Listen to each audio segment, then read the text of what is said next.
Bonjour à tous. Je vais essayer de vous parler un peu d'un sujet qui s'appelle la prévention des risques miniers. Donc, la manière avec laquelle ils s'organisent. En France, il y a un dispositif un peu particulier, assez original qui a été mis en place. Hein. On a regardé un peu ce qui se faisait dans les autres pays du monde. C'est pas tout à fait la même chose, avec une particularité très française où on met d'experts d'un côté, le gestionnaire opérationnel de l'autre, tout en maintenant, même si c'est des gens qui viennent des mêmes entités, on essaie de maintenir une indépendance entre les uns et les autres.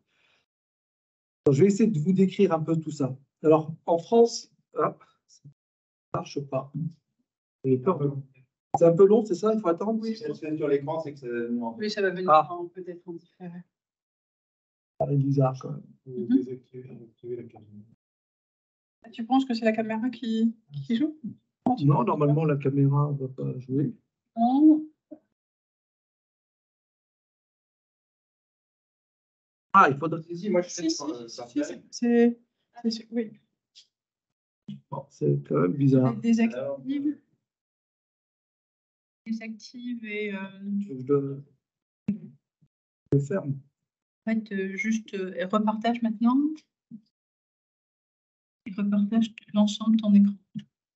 En fait, tout ton écran. Je ne l'ai pas. Tu vois, écran, oui, c'est ça. Et tu mets Écran complet. Voilà. Comme ça, tu vas moduler. Oui, moduler.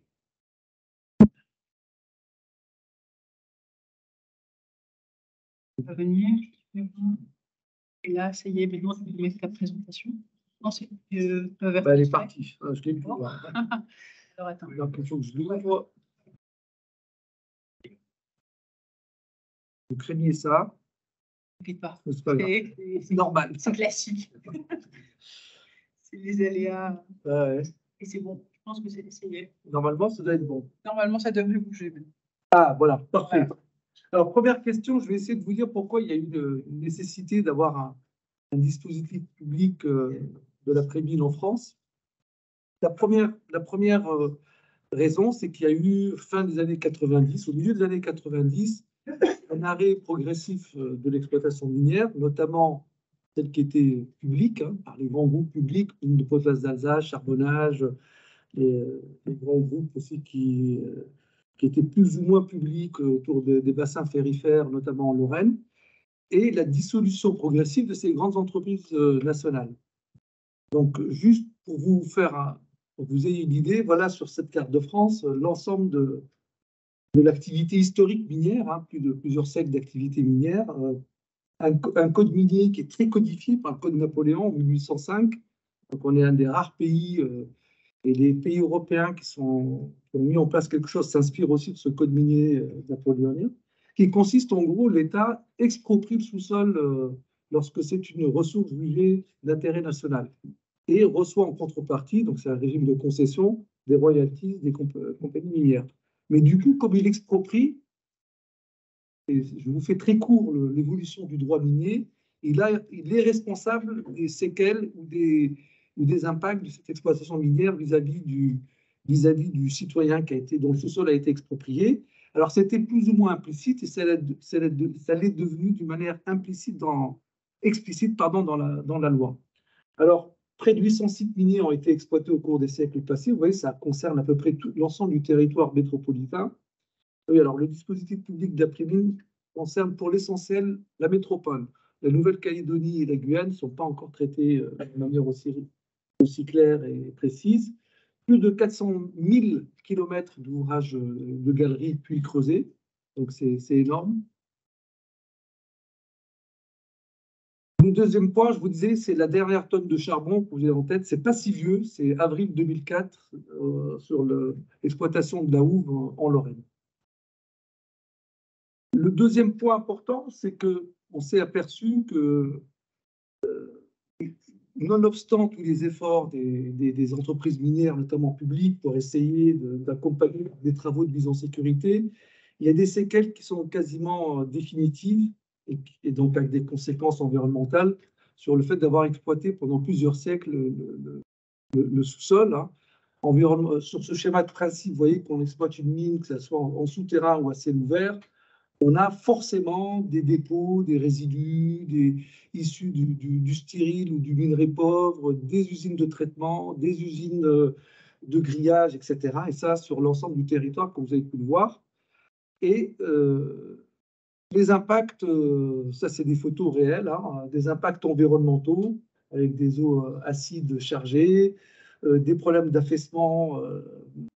Le président Eckert, président de la FPCNT, a été un des parlementaires qui ont été à la pointe de la mise en place de ce dispositif, parce que dans sa circonscription, dans le bassin ferrifère lorrain, il y a eu de grands affaissements miniers avec des séquelles sur le bâti, alors qu'on pensait que les grands experts avaient dit que les piliers allaient tenir ad vitam aeternam.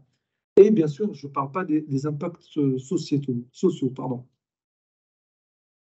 Le troisième facteur important, c'est qu'on s'est aperçu aussi que même si des risques résiduels restaient en place, ils pouvaient être maîtrisés par la mise en place de moyens de surveillance et de prévention dont il fallait assurer la gestion à long terme, qui n'était pas prévu ni au niveau des effectifs ni budgétairement.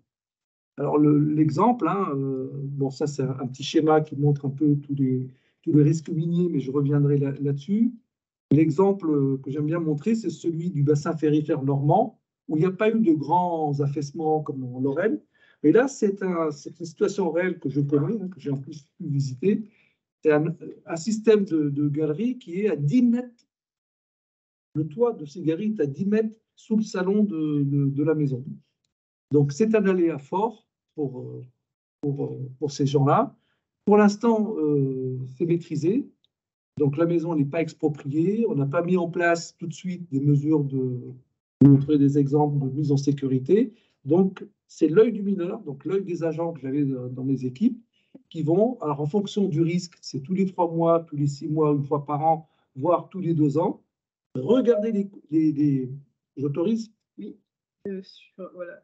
Observer les piliers. Ah oui, c'est sur l'autre. Bon, j'espère que ça a marché. Observer les piliers, regarder s'il y a eu plus de blocs qui sont tombés, il y a des systèmes de photographie, etc. Et puis maintenant, des systèmes évolués de mesure du volume par laser, associé à un gyroscope. Donc ça, le fait qu'on s'est dit, il y a des risques résiduels, on ne peut pas mettre massivement en place un système de comblement de toutes ces galeries, mais on peut mettre en place des systèmes plus ou moins sophistiqués de surveillance.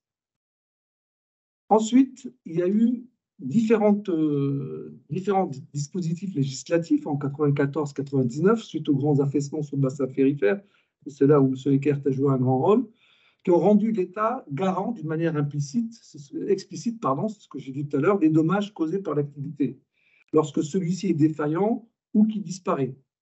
Et on confie à l'État la responsabilité des installations et des équipements nécessaires à la prévention et à la sécurité. Une fois qu'on l'a écrit dans la loi, ça ne résout pas tout. Hein. Le dernier point, c'est que l'État a rendu encore plus contraignantes les procédures d'arrêt des travaux miniers et a instauré une réglementation qui définit, comme pour les PPRN, hein, pour les risques naturels, des PPRM, des plans de prévention des risques miniers sur les communes qui sont sujettes à ce risque, avec portée à connaissance et tout ce qui va bien. Alors, une fois qu'on a dit ça, il était évident que les importantes responsabilités qui incombaient à l'État avec tout ce dispositif, il fallait mettre en place un plan d'action après-mine, tant dans le domaine social que dans le domaine de la prévention et de la gestion des risques. Et c'est à ce moment-là que... Ah, voilà. Donc institutionnel, organisationnel et juridique. Et c'est là où il y a un dispositif qui a été mis en place au début des années 2000, petit à petit. Donc l'État français a organisé la prémine suivant 4 axes. Le premier, c'est il y a une fonction régalienne qui est bien séparée. Ce n'est pas l'expert qui décide. L'expert, il donne un avis. Il y a le régalien qui est l'État, qui prend ses responsabilités, qui prend une décision. Alors là, c'est plus facile puisque la loi lui impose cette responsabilité. Oui, je sais. Une leçon. Ah.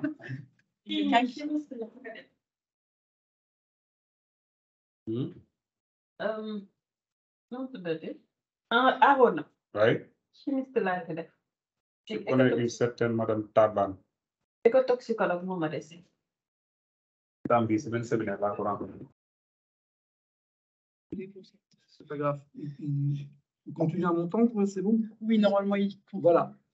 Donc, les fonctions régaliennes et réglementaires sont assumées par l'administration centrale, c'est-à-dire le ministère de l'Environnement, la DGPR, pour ne pas la nommer, et c'est accompagné donc des services déconcentrés de l'État en région, donc les DREAL.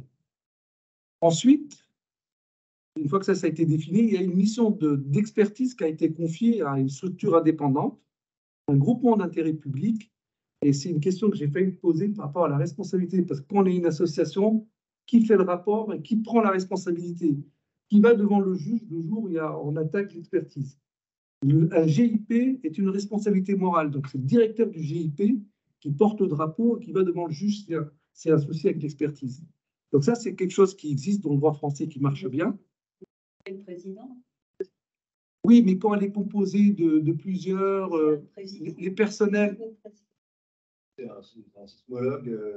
Oui, mais les personnels des organismes, ils sont détachés, mis à disposition. Non, ils agissent en tant que Avec le drapeau, voilà, de leur organisme. En tout cas, elle ne fait pas d'expertise. Alors que là c'est un GIP, c'est des personnels qui sont mis à disposition. C'est différent. Et donc, du coup, c'est le drapeau du GIP. Oui, mais ça fait une grande différence en termes de souplesse. Donc, ce GIP est en charge notamment de tout ce qui est expertise. C'est lui qui dit, lorsqu'il y a un incident, c'est minier, c'est pas minier, qui fait des préconisations, qui définit des cartes d'aléas et qui donne des instructions sur on met ou pas en sécurité. Donc voilà, juste un exemple. Ça, c'est une carte d'aléas sur une commune du bassin ferroviaire lorrain. Malheureusement, ce n'est pas très clair.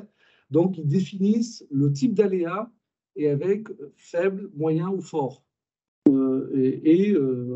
Si c'est un affaissement, donc là on parle plutôt de mouvement de terrain induit par les exploitations, la ruine des exploitations souterraines, et on définit le type de rupture, si c'est progressif, si c'est un affaissement, avec une cuvette d'affaissement, etc.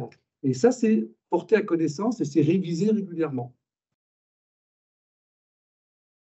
Le troisième niveau, c'est que, je l'ai mis là, j'aurais pu le mettre à la fin, mais ce n'est pas grave, c'est qu'on a affaire à des mécanismes qui sont forcément évolutifs et à des cinétiques qui sont pas, on n'est pas dans un régime permanent, on est souvent dans un transitoire. Donc, il y a besoin de connaissances, besoin même de mettre en place un programme de R&D pour des sujets très particuliers. Je reviendrai tout à l'heure là-dessus, mais là, on peut citer le comportement thermo-hydromécanique et même chimique des piliers. Lorsqu'une mine est en train de s'en noyer, vous avez un pilier qui était sain dans un environnement chimique donné, il subit une agression parce que les eaux minières sont souvent chargées en métaux. Donc, il y a une modification de la chimie et une modification des caractéristiques mécaniques du pilier. Il ne se comporte pas de la même manière. Ce n'est pas systématique, ce n'est pas toujours vrai. Il y a vraiment nécessité de faire un minimum d'études et de comprendre le comportement. Il y a la problématique de l'évolution de la qualité de ces eaux des réservoirs miniers. Elles sont chargées en fer souvent. Est-ce que ce fer, ça va durer ad vitam aeternam?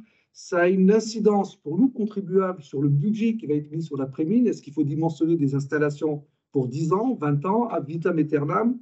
Donc, on a besoin de comprendre, de modéliser et de faire des prévisions sur le comportement hydrochimique de ces réservoirs miniers. Il y a le problème de l'activité sismique induite, la géophysique qu'on met en œuvre pour détecter des puits. Dans le Nord-Pas-de-Calais, il y a 800 puits de creusés. On n'en connaît précisément que 400, entre 400 et 500. Et le reste, on sait qu'ils existent, mais on a parfois des incertitudes jusqu'à 2 km sur leur localisation. Et on a retrouvé donc, certains en plein milieu d'un centre commercial. Une école avait été implantée. Vous savez, quand les compagnies minières, les privés ou même le charbonnage vendaient les carreaux de mine, au début, il y avait 10 ans, pendant 10 ans, la commune récupérait pour un franc symbolique les carreaux. Pendant 10 ans, elle ne devait pas réutiliser ces terrains. Et après, la pression urbaine aidant, bon, on a fait des écoles, des crèches, des hôpitaux, des supermarchés sur des anciens puits. Et on a oublié qu'il y avait un puits. Et on a donc besoin maintenant de techniques très évoluées de géophysique. On a un programme de recherche là-dessus pour retrouver ces puits. En milieu urbain, ce n'est pas simple. parce que c'est bruité, les techniques électromagnétiques ne fonctionnent pas. Alors, il y a une activité, il y a un programme de recherche qui est souvent animé par des points durs de l'expertise ou des points durs par les opérationnels que je n'ai pas encore cités, qui vont arriver. Et c'est animé pour l'essentiel par les opérateurs publics de l'État en termes d'après-mine, c'est-à-dire le BRGM et l'INERIS, qui s'appuient sur les universités. Alors, j'en ai cité les trois principales. Alors, il y a les écoles des mines au sens large, l'IPGP et l'Université de Lorraine, bien sûr, puisque c'est un siège d'une activité minière importante, autant en Lorraine qu'en Alsace. Et le dernier maillon, qui a été créé en 2006, c'est une mission opérationnelle qui a été confiée au BRGM. Donc l'État a dit au BRGM, débrouillez-vous, créez-moi un organisme qui a sa propre comptabilité, ses propres plafonds d'emploi. À l'origine, ça a été créé par des anciens mineurs de charbonnage, mais avec le temps, ça a évolué depuis 2006. Et c'est le département prévention et sécurité minière, connu sous le nom de DPSM, qui est financé à 100% par l'État. C'est-à-dire qu'il y a un budget qui est décidé tous les ans, il est inscrit dans la LOLF par rapport à un programme de surveillance et de travaux. Alors, les risques miniers, j'en ai parlé, alors il y a ceux que vous imaginez assez facilement, c'est les mouvements de terrain. Je vais illustrer deux ou trois. Il y a le problème de l'accumulation de gaz de mine. Je vais donner des exemples. Il y a les inondations, qui est un grand sujet qui était complètement négligé à l'origine de l'après-mine et qui revient actuellement. Et il y a des montants faramineux qui sont accordés au problème de l'inondation. J'y reviendrai. Et bien sûr, imposé par une réglementation européenne, le problème des déchets miniers, qui avait été aussi totalement sous-estimé à l'origine. Comme quoi, l'après-mine est encore vivant au fur et à mesure, il découvre de nouveaux problèmes et il s'adapte. Et c'est une réglementation européenne, qui est la directive européenne pour les déchets issus de l'industrie extractive, la DDIE, qui a imposé à l'État français, de traduction en droit français de cette directive européenne, et un recensement de tous les déchets miniers qui existent en France. Il y a eu un scanning qui a été fait, et on a découvert des choses incroyables, hein. Des maisons qui étaient sur des tas chargés en métaux, etc., etc. Tout le monde voit que Salsigne, mais la mine de Salsigne est plutôt la partie visible de l'iceberg, hein, en la matière. Alors, si je les décline, alors dans les mouvements de terrain, il y a l'effondrement brutal, hein, qui est une rupture brutale d'une partie de l'ensemble de l'exploitation. C'est ce qui est arrivé en Lorraine en 1999. Alors, la conséquence, c'est des terrains affectés en surface, avec une surface assez étendue et une profondeur d'effondrement qui peut atteindre plusieurs mètres, surtout si on est dans une zone où il y a eu plusieurs couches exploitées.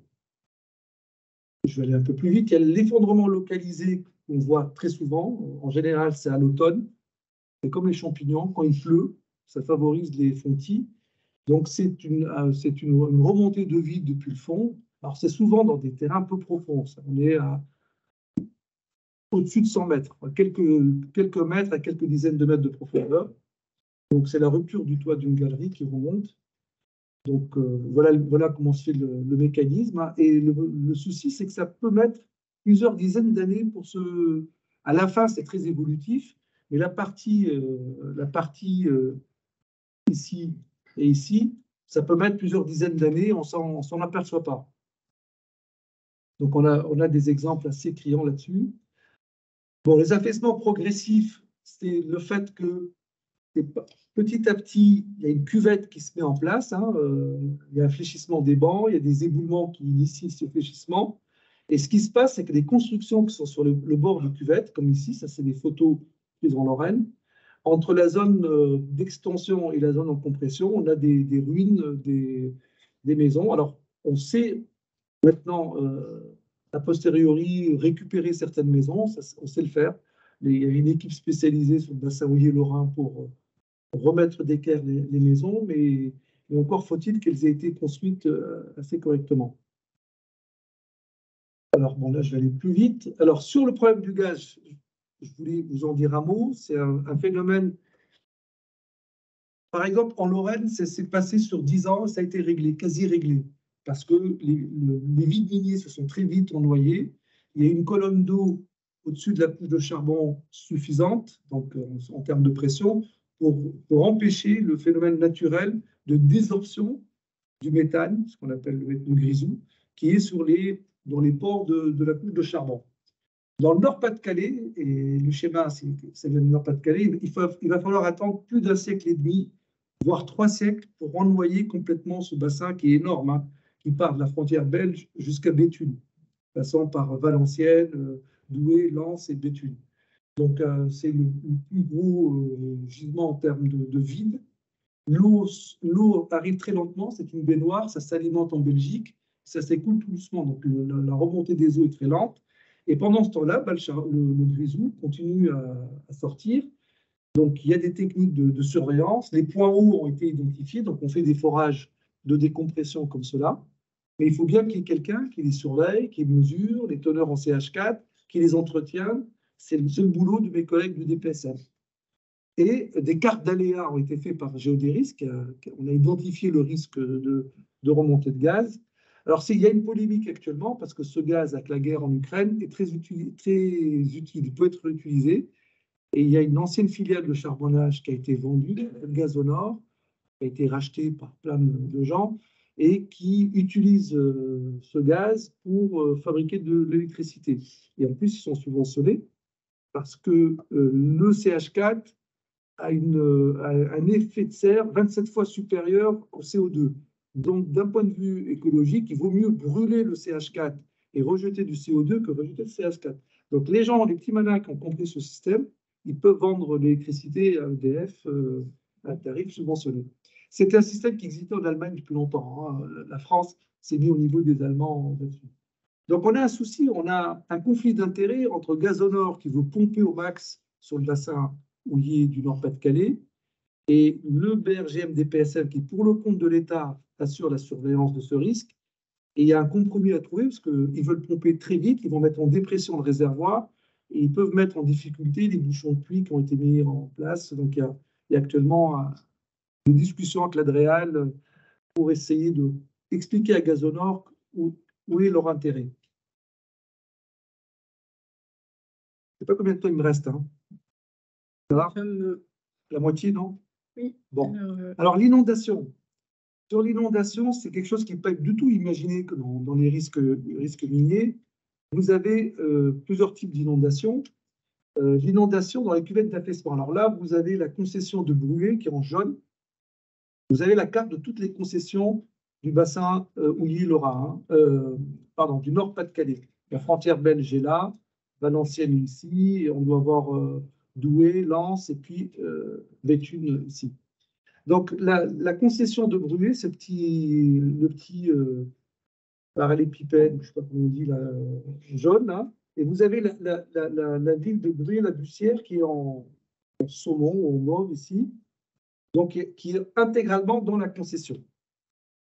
Alors, lorsque vous regardez les affaissements, la carte des affaissements miniers, vous avez dans certains endroits plus de 18 mètres d'affaissement.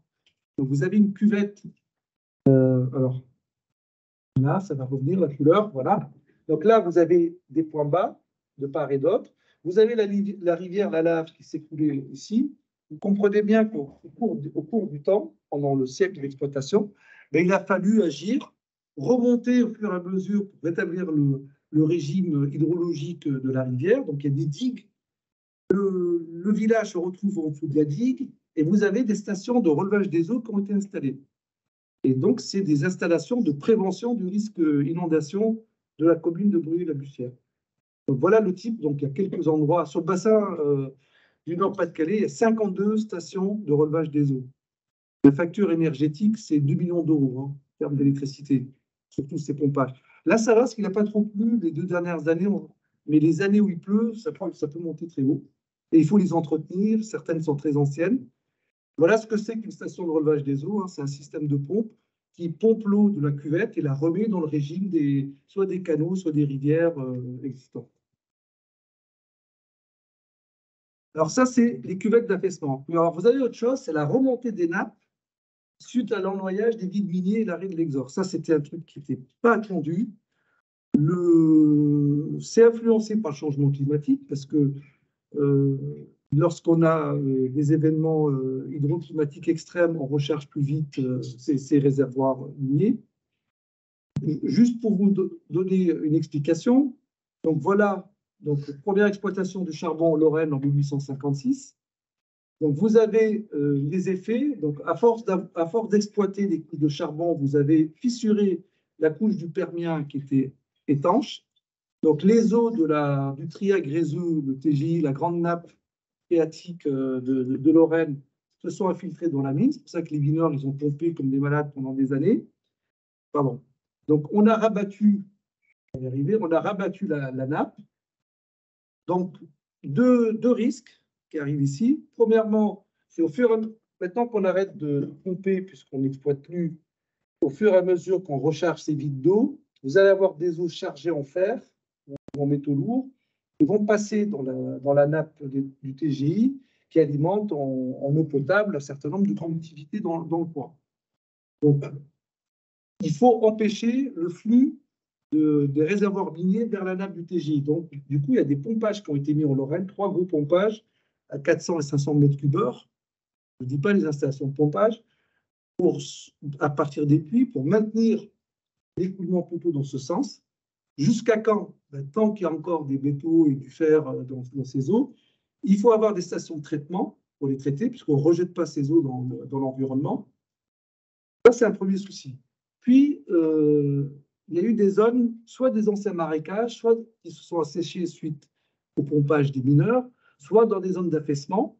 On s'aperçoit que les vides miniers s'étant remplis d'eau, la nappe revient. Tout à l'heure, vous avez vu, il y avait un cône, je vais vous le montrer de nouveau, il y avait un cône qui était assez important, donc la nappe avait été rabattue. Là, en 10 ans, la nappe revient à son niveau, et même plus vite qu'on ne le pensait, parce que les grands prélèvements des industriels lorrains ne se font plus. La station de Carlin, la coquerie, tout ça, ça n'existe plus. Donc, il y a de moins en moins de prélèvements des industriels, l'eau revient plus vite, et il y a des villages entiers, voire des villes comme Creutzwald, toutes les caves sont inondées si on ne met pas en place des pompages de rabattement assez localisés. Donc, il y a un travail énorme de modélisation. Il a fallu retravailler sur la modélisation de la remontée de la nappe. Donc là, il y a eu un gros programme de recherche qu'il a fallu adapter l'outil de modélisation et ensuite mettre en place un programme de forage et de pompage.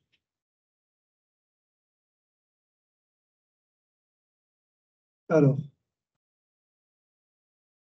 bon, pollution des eaux minières, je viens d'en parler. Il y a la pollution des sols. Alors là, il y a un petit graphique que j'aime bien. Bon, il est en anglais, vous m'excuserez. C'est le schéma conceptuel des impacts environnementaux d'une activité minière. Donc, vous voyez, vous avez partout des petits tas de résidus. Il pleut, ça s'infiltre, ça passe dans la nappe phréatique. Donc, il faut absolument sécuriser, maîtriser les transferts, parce que tous ces tas de résidus sont chargés, se sont oxydés, sont chargés les eaux qui percolent à travers ces tas de résidus sont chargés en métaux en général. Et donc, il faut gérer cette situation pour minimiser les impacts sur l'environnement. Donc, c'est un gros sujet. Donc, la mise en sécurité de ces tas de résidus, il faut déjà faire des impacts sanitaires, travailler sur les populations qui ont construit des maisons sur ces anciens terrains, parce qu'ils n'étaient pas chers, en fait, tous ces terrains. Ils n'étaient pas chers, on négligeait ces impacts environnementaux il y a 30-40 ans. Au jour d'aujourd'hui, on sait qu'on a un problème avec ces impacts. Alors, toute cette activité, donc j'ai parlé un peu de géodésie tout à l'heure, de surveillance et de réalisation de travaux de mise en sécurité, pour vous ayez un ordre de grandeur, Géodéris plus le DPSM, c'est à peu près 120 personnes. Il y a 120 personnes, 120 ETPT, pour parler comme les gens dans le ministère, qui sont en charge de la partie expertise et la partie opérationnelle d'après-mine. Donc, c'est une charge importante. Et ça équivaut en termes de budget, entre la masse salariale et les travaux et les sous-traitances et les études, etc., à peu près, je dirais, il doit y avoir une trentaine de millions d'euros pour le DPSM, travaux compris, et par an, et le budget de Géodéris, c'est entre 6 et 7 millions d'euros sur l'expertise. Donc le DPSM, quand il a été constitué, il avait deux objectifs, c'est garantir la sécurité des biens et des personnes, et j'ai oublié de rajouter, et de l'environnement dans les anciennes zones minières. Et le deuxième objectif, qui est souvent sous-estimé, c'est de maintenir des compétences techniques minière à cet effet.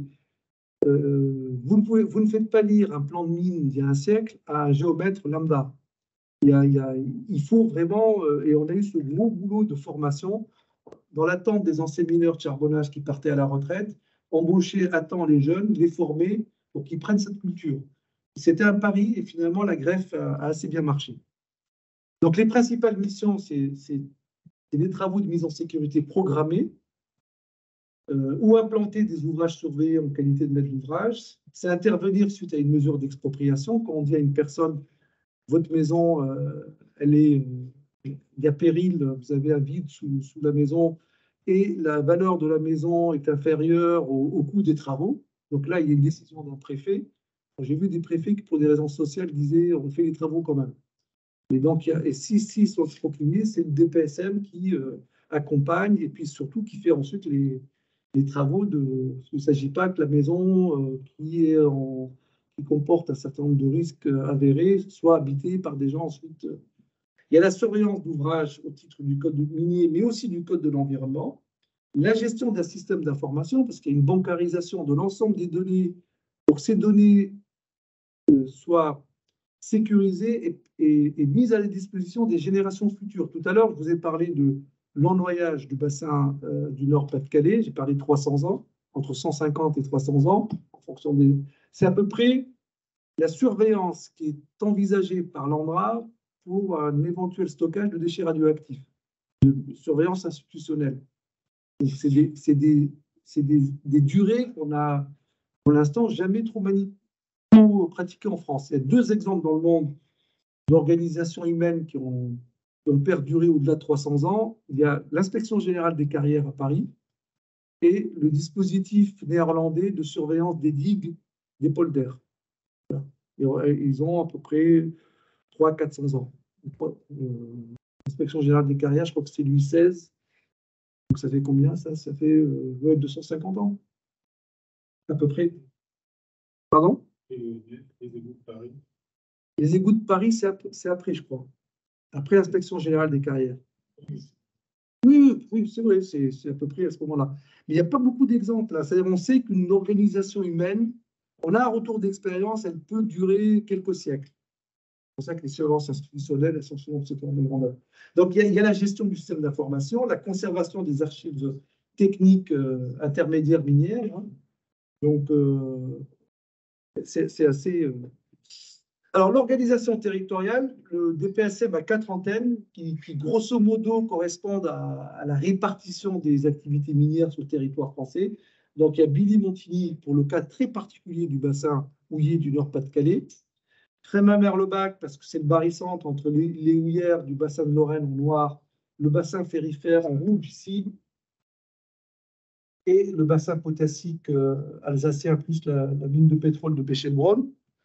Et vous avez Gardanne. Alors pourquoi Billy-Montigny, Frémin et Gardanne? Parce que c'était des locaux que Charbonnage a donné à l'État, que l'État les a donnés, les a transmis de France Domaine au BRGM, DPSM.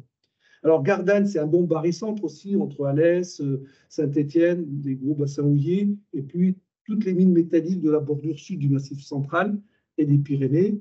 Et enfin, pour tout ce qui est Normandie, Bretagne et le nord du Massif central, Orléans, nous paraissait un bon barycentre pour minimiser les temps de transport des équipes, parce qu'elles doivent être opérationnelles en 2-3 heures minimum pour être sur des sites, en moyenne.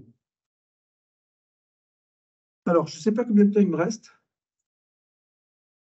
Et tu en as pour combien? Vas-y, dis-moi combien de temps il me reste. 5-10 minutes. Bon, je vais conclure. Alors. Je voulais juste montrer quelques exemples, mais ce n'est pas grave. Je vais conclure. J'avais des exemples de missions opérationnelles, mais c'est un exposé en soi. Ça. Alors, sur les conclusions et perspectives.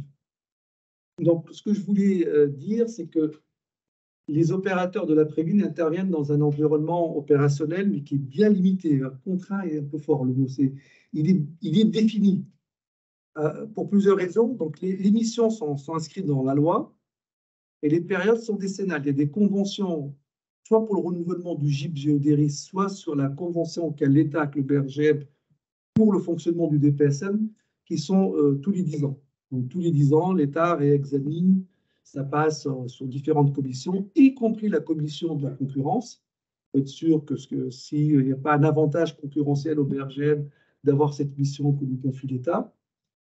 Les relations avec les tutelles et entre les acteurs sont clairement définies. Il y a des comités de suivi opérationnel, il y a l'Assemblée générale du GIP Géodéris, tout ça est très cadré avec une présentation du programme, etc. Les modifications de périmètre, tant le programme de travaux, la liste de surveillance, le programme d'expertise et les budgets donc évoluent sur une base annuelle. Tous les ans, c'est réexaminé et les budgets sont votés ou pas et ajustés. Ça, c'est le premier point. Le deuxième point, c'est que, je l'ai dit un peu entre les lignes tout à l'heure, de nouvelles typologies de travaux de surveillance apparaissent, qui n'étaient pas du tout envisagées en 2006, ni il y a 10 ans. Historiquement, c'était essentiellement des travaux de comblement et des mises en sécurité liées à des cavités, un peu le problème de gaz. Puis les substances, et au niveau des substances, c'était essentiellement le charbon, le fer et l'or à calcine. Là, il y a eu une évolution depuis quelques années. Je vous ai parlé de la directive européenne qui a obligé de regarder un peu plus précisément le problème des résidus, la mise en sécurité des stocks, des tas de résidus. Il y a la gestion des digues minières, parce que la réglementation sur la sécurité, ça date d'il y a quelques années déjà, mais les études de danger des digues, c'est quand même très codifié en France. Il y a de nouvelles substances qui sont arrivées, parce qu'il y a des mines polymétalliques, c'est-à-dire que les derniers exploitants comme Rio Tinto, etc., ont cédé leurs concessions, et donc du coup, leurs installations ont été transférées à l'État moyennant une soulte. Alors la soulte, il y a quelqu'un qui calcule que pour faire fonctionner cette installation qui va être transférée à l'État, ça coûte tant par an. Le temps par an, il est multiplié par 10, moyennant un coefficient d'actualisation, et cette soulte est versée à l'État. Elle n'est pas versée au BRGM, elle est versée à l'État, qui la verse, je ne sais pas où ça va d'ailleurs, je crois à l'Agence nationale pour la gestion du droit des mineurs, la NGDM. Et l'État confie ensuite, transfère cette installation au BRGM en disant bah, débrouillez-vous, maintenant vous la gérez, vous l'entretenez, etc. Il y a de nouvelles substances qui sont arrivées, bon, la potasse en cours de route, il y a de plus en plus le problème de l'après-mine pétrole, hydrocarbures, et l'après-mine uranium. Et on se pose la question sur les stockages abandonnés, sur les problèmes de géothermie. On a vu quand il y a eu des crises sur la géothermie, l'État, je pense qu'impliquer Géodéris, ça aurait été une bonne manière de gérer le problème de l'expertise sur les problèmes de sismicité induite suite au forage géothermique à Wandenheim en Alsace. Et on se pose la question pour les stockages abandonnés. Je ne parle pas des stockages de déchets radioactifs, ça s'est géré autrement, mais les stockages d'hydrocarbures. Maintenant, on parle de plus en plus de stockage de CO2. Qui va faire l'expertise des exploitants? Il y a des questions actuellement avec la DGPR pour ce problème-là. L'augmentation du champ opérationnel, les niveaux de typologie, etc., amène nos métiers à évoluer également. Ben oui, ceux qu'on a actuellement au BPSM n'ont plus du tout le même profil en 2023 que ceux qui étaient arrivés en 2006 ou 2009. Donc, il a fallu gérer le périmètre historique en s'appuyant, en capitalisant les retours d'expérience. Il se pose toujours l'optimisation des surveillances. L'État nous dit toujours, essaye d'en faire beaucoup plus pour le même budget qu'on vous donne. Donc, régulièrement, il y a eu un exercice qu'on appelle la revisitation des surveillances, retravailler sur les phénomènes. Il y a des surveillances qu'on a arrêtées en disant, regardez, le phénomène ne bouge plus. Il faut sortir un décret qui dise, on sort ça de la surveillance. Ça a été fait. Au contraire, dans d'autres endroits, on dit, on s'est complètement planté à l'origine. Le phénomène est beaucoup plus complexe, ça va durer plus longtemps. Et il faut mettre plus de surveillance, plus de moyens, ou passer à des mesures automatiques pour réduire les interventions. Ça, je l'ai déjà dit plus ou moins.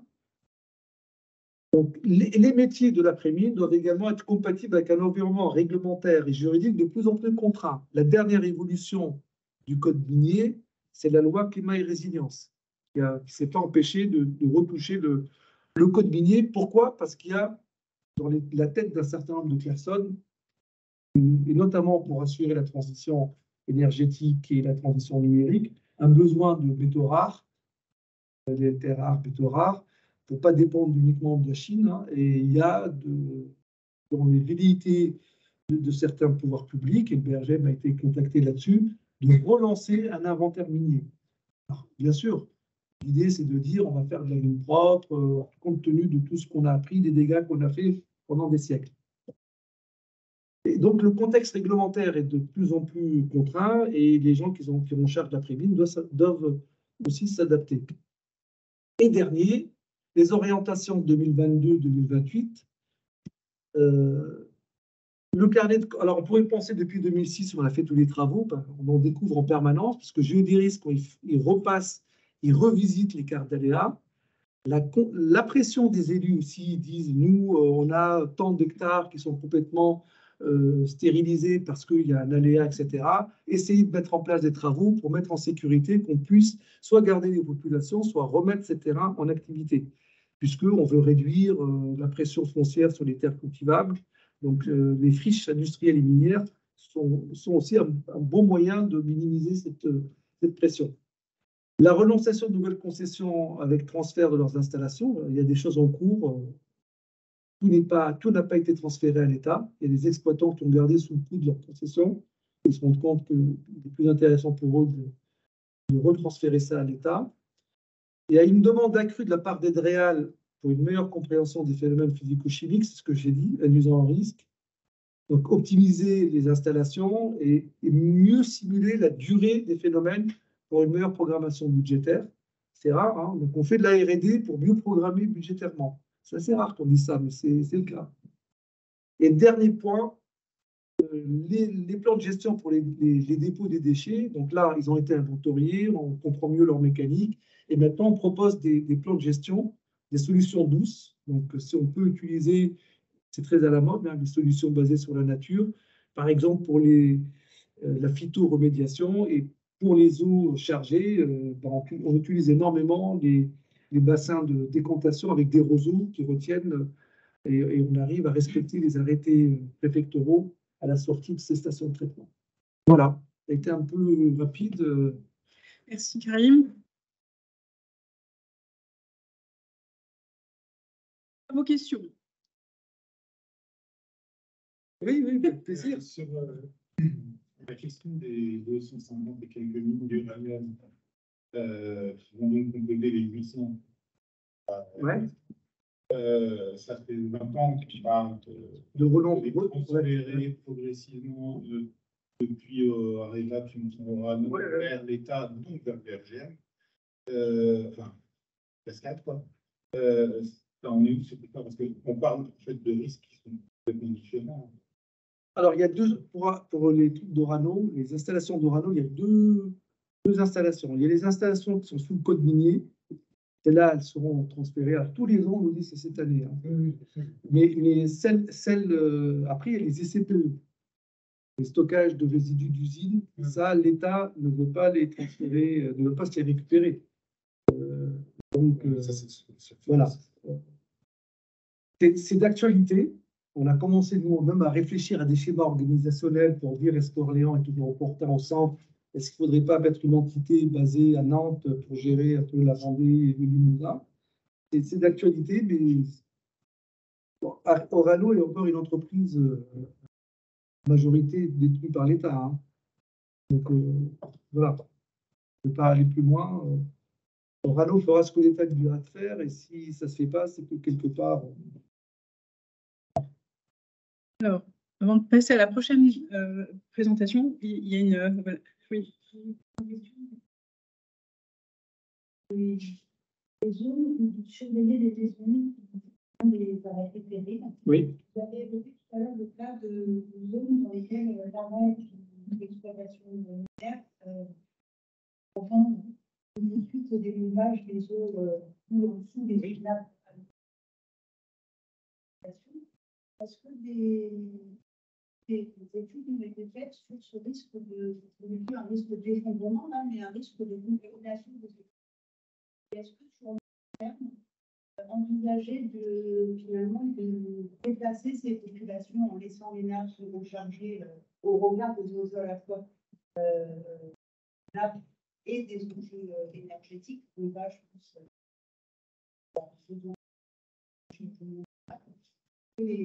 c'est que ça s'appelle un arrêt des périls qu'effondrement, mais un arrêt des périls. Là, c'est inondation, en cas d'espèce. Alors, la question est très pertinente. Pour l'instant, c'est même pas abordable en réunion publique. C'est des populations qui ont eu l'habitude d'être dans une relation paternaliste avec la mine. La mine faisait tout. L'école, l'église, l'hôpital, les routes, s'occuper de tout. C'est un peu ça, hein, c'est l'ambiance. Hein. Et donc, pour eux, il n'est pas question qu'ils foutent leur village. La mine ou l'État, ou ceux qui représentent la mine, ben, ils payent les pompes et ils se débrouillent. On n'est pas du tout dans une démarche coût-bénéfice. Est-ce qu'il ne vaut pas mieux déplacer et reloger les populations? Ce qu'on va faire pour le risque submersion marine. Hein. On se prépare à dire c'est idiot de créer des barrages et des digues. Il vaut mieux revisiter l'aménagement du territoire et laisser la nature. De toute façon, le retrait et l'avancée du trait de côte, c'est quelque chose qui a toujours existé à l'échelle des temps géologiques. Et ça ne sert à rien de résister. Ça coûte trop cher et on se fait plaisir 10 ans et après on doit tout recommencer. Pour l'instant, sur le risque minier, la question ne peut pas être abordée. Il y a une hostilité totale des élus, des populations. Mais là, on se fait de table à terme, une difficulté parce que on garde une étape. Et du coup, c'est vrai qu'on a un moment accepte le déplacement pour accepte ce que demain le déplacement pour risque d'usage de ça.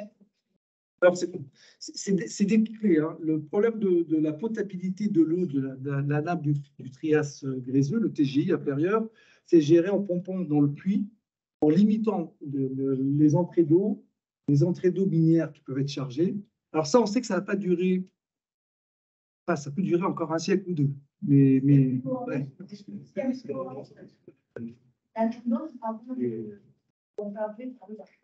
Non, allez-y. Je vous propose effectivement d'avoir une discussion plus en aparté pour notre dernière intervention. Une dernière remarque. Oui, c'est juste une remarque, c'est un commentaire. Vous voulez signaler que il y avait des endroits où il y avait des émissions de méthane. Faites attention parce que c'est un gaz à effet de serre extrêmement puissant, plus puissant que le CO2. Mais par contre, il ne faut pas forcément dire du coup il vaut mieux émettre du CO2 que du méthane, parce qu'il y a une autre différence. Par contre, le méthane, sa durée de vie dans l'atmosphère est beaucoup plus courte. C'est vrai, c'est vrai. Donc, c'est quelques dizaines d'années, là où le CO2, ça se transforme en millénaires. C'est vrai. Non, mais c'est ce qui est avancé comme argument.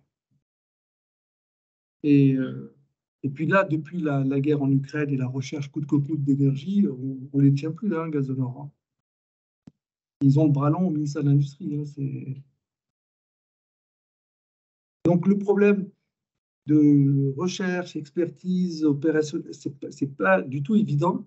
Et même le ministère de l'Environnement, qui lui voudrait plutôt mettre en avant l'aspect risque et sécurité, etc., a du mal devant les arguments de leurs collègues de Bercy. Alors, Karine, merci beaucoup.